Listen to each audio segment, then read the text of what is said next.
আপনারা এখন দেখছেন আরবিন লাইভ 24 নিউজ চ্যানেল। এই মুহূর্তে আমরা দাঁড়িয়ে আছি রানাঘাটে বিশ্বভারতী সংঘ ক্লাবে। তো আসুন, এখানে যে অমানবিক ঘটনা ঘটেছে, যে মানুষের ঘুমন্ত বিবেককে জাগ্রত করার মতনই ঘটনা, তো এই বিষয়ে কিছু ক্লাব কর্তৃপক্ষ বা পাড়ার বাসিন্দাদের কাছ থেকে এই বিষয়ে কিছু জেনে নেওয়া যাক। বলুন দিদি। হ্যাঁ, কালকে আমি যখন রথতলায় যাচ্ছিলাম আচ্ছা। তখন 10টা বাজে। এবার তখন যাওয়ার সময় আমি দেখলাম যে 5টা কুকুরের বাচ্চা কে যেন ব্যাগে করে ওখানে রেখে গেছে। আচ্ছা। এবার আমি ওখান থেকে কাজ করে ফেরার পথে তখন 1:30 বাজে দেখি একইভাবে বাচ্চাগুলো পড়ে আছে। আচ্ছা। এবার তখন বৃষ্টি পড়ছিল। হ্যাঁ, কালকে তো সারাদিন মোটামুটি বৃষ্টি হয়েছে দুপুরের পর থেকে। তখন আমি অনেকটাই দাঁড়িয়ে বললাম যে বাচ্চাগুলোকে কাউকে যদি দেওয়া যায় একটা একটা করে বা কিছু, কিন্তু কেউ রাজি না হওয়াতে তখন আমি পাড়ার কাকিমাকে ফোন করলাম। ওই কাকিমা আমাদের বাচ্চা কাচ্চা মানে কুকুরের যত বাচ্চা হয় উনি দেখাশোনা করে। আচ্ছা, পশুপ্রেমী। হ্যাঁ, মিতা কাকিকে ফোন করলাম। তখন মিতা কাকি গিয়ে বাচ্চাগুলোকে নিয়ে এসে আমাদের ক্লাবে রাখলো। বিশ্বভারতী ক্লাবে এখনো আছে। তো বাচ্চাগুলো এখনো যত্ন করে আমরা রাখা আছে। এখন যদি কাউকে যদি দেওয়া যায় বা কিছু, এটাই ভাবছিলাম আমরা। আচ্ছা। এখন এদেরকে যখন নিয়ে এসেছি তখন তো মেরে ফেলে দেওয়া যাবে না। না না, একদমই তাই। আর আপনার নামটা যদি একটু বলেন। আমার নাম সুমি সাথী। আচ্ছা, তো আপনি কিছু বলবেন? না, আমি কি বলবো, এই অমানবিক ঘটনাতে কিছু বলার নেই। একদমই তাই। তারা মানুষ না তারা জানোয়ার জানি না, আচ্ছা, কিছু বলার নেই। এইটুকু বাচ্চা, আপনি একটু বাচ্চাগুলোকে দেখান। অবশ্যই দেখাবো। এইটুকু বাচ্চাগুলোকে যে ফেলে দিয়ে গেছে, সত্যিই তাই। মানুষের কাজ করেছে। মানবিকতা আছে কিছু? সত্যিই তাই, মানে এদের মানবিকতা একদমই নেই। 20 দিন মতো বয়স হয়েছে। আপনারা এখন দেখতে, নিয়ে এসেছে। আপনারা এখন এই মুহূর্তে দেখতে পাচ্ছেন আমাদের চ্যানেলের মাধ্যমে, আরবিন লাইভ 24 নিউজ চ্যানেলের মাধ্যমে, একদমই ছোট্ট, একদম সদ্যজাত যাকে বলি, তার সেই মার কাছ থেকে বাচ্চাদেরকে আলাদা করে দেওয়া হয়েছে। একটু খাওয়ার জন্য তারা কি করছে? একদমই তাই। তারপরে মায়ের উষ্ণতা পাচ্ছে না, এই একদমই তাই। ঠান্ডা, তার ঠান্ডা, মধ্যে বৃষ্টি, একদমই তার মধ্যে বৃষ্টি। এইভাবে আমরা এই ক্লাবটার মধ্যে রেখেছি, কারণ আমাদেরও বাড়িতে রাখার জায়গা নেই। অলরেডি আমার বাড়িতে 9খানা কুকুর আছে। আচ্ছা আচ্ছা। এই পথের কুকুরই সব আমার বাড়ি গিয়ে আশ্রয় নিয়েছে। ওরা থাকে, খায়। তাদেরকে আপনি দেখভাল করেন এবং দেখাশোনা করি। তাদের পুরোটাই। এই এলাকার যত কুকুর আছে, আচ্ছা আচ্ছা, বাইরের কুকুরকেও আমি খেতে দিই। একদমই তাই। কিন্তু এরপরে তো আমার আর সম্ভব হচ্ছে না। এখন দেখেন, আপনারা যদি একটু আমাদের সাহায্য করেন, কেউ যদি একটা একটা করেও বাচ্চাগুলোকে নিয়ে ওদের জীবনটা বাঁচিয়ে দেন। একদমই তাই। একদম এত ছোট বাচ্চা, এটাই আমার আবেদন আপনাদের কাছে। আচ্ছা, আপনার নামটা যদি একটু বলেন। মিতা কুন্ডু। দেখতেই পাচ্ছেন এই মুহূর্তে যে একদমই খুদেরা রয়েছে, একদমই তারা এই মুহূর্তে এখানে ঘোরাফেরা করছে,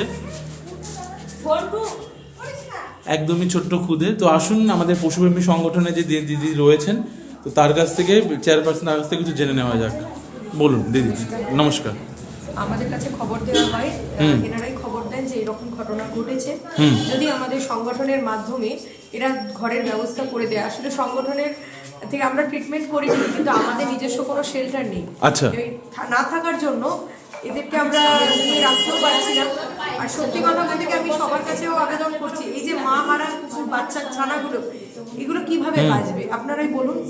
যে যারা মায়ের ওমে থাকার কথা, এই চরম ঠান্ডার মধ্যে মায়ের সেই ওম পাচ্ছে না, মায়ের দুধ পাচ্ছে না। হ্যাঁ, আমরা দুধের হয়তো ব্যবস্থা করে দিয়েছি সংগঠন থেকে, কিন্তু সেটা তো আর্টিফিশিয়াল, এবং সেই দুধ খেয়ে তাদেরকে বাঁচিয়ে সুস্থভাবে রাখাটা একটা ভীষণ কঠিন কাজ। একদমই। সেখানে আমার যাদের কাছে আছে, এই পাড়ার যারা ওদেরকে উদ্ধার করে রেখেছেন, তারা কিন্তু এই কাজটা নিরন্তর করে যাচ্ছে, প্রতিদিন সময় মতন খেতে দিচ্ছে।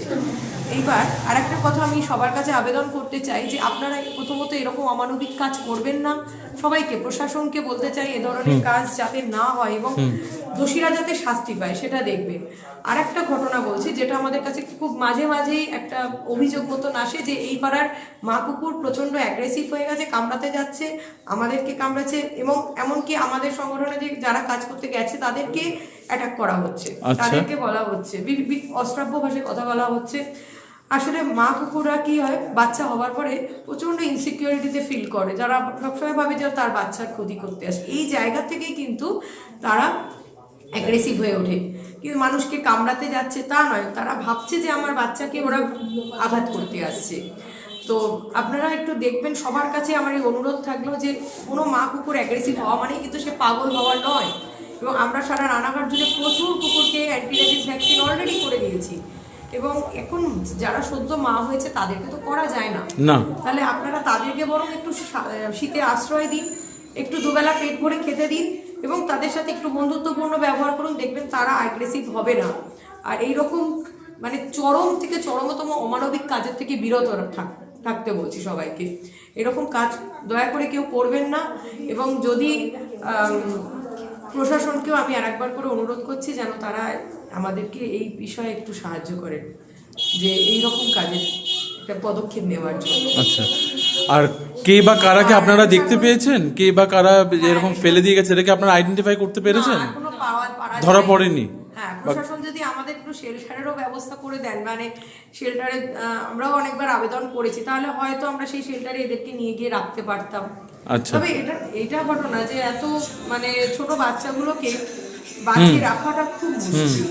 তবে চেষ্টা চলছে, এই ক্লাব ঘর দুদিন পরে হয়তো ভেঙে দেওয়া হবে শুনছি। আচ্ছা, তাহলে তখন তারা কোথায় যাবে? এবার সহৃদয় মানুষ যদি কিছু তারা তো আবার আশ্রয়হীন হয়ে পড়বে। হ্যাঁ, একদম তাই। এরা বাঁচানো উচিত। যদি কিছু সহৃদয় মানুষ এই বাচ্চাগুলোকে অ্যাডপ্ট করে তাহলে ওরা বেঁচে যেতে পারে। এইটুকু একদম। আবেদন রাখছি সবার কাছে। আচ্ছা, আপনার নামটা যদি আমার বলেন। নাম শ্রীমন্তী সাহা। আচ্ছা, আর আমি এই সংস্থার নাম হচ্ছে রানাঘাট অ্যানিমাল ওয়েলফেয়ার ট্রাস্ট। আচ্ছা, ওকে, আপনাকে আর্মি লাইভের পক্ষ থেকে অনেক অনেক ধন্যবাদ।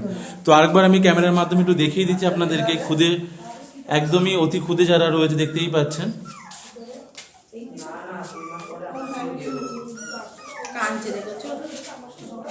তারা এখন এই মুহূর্তে মাকে খুঁজে বেড়াচ্ছে এবং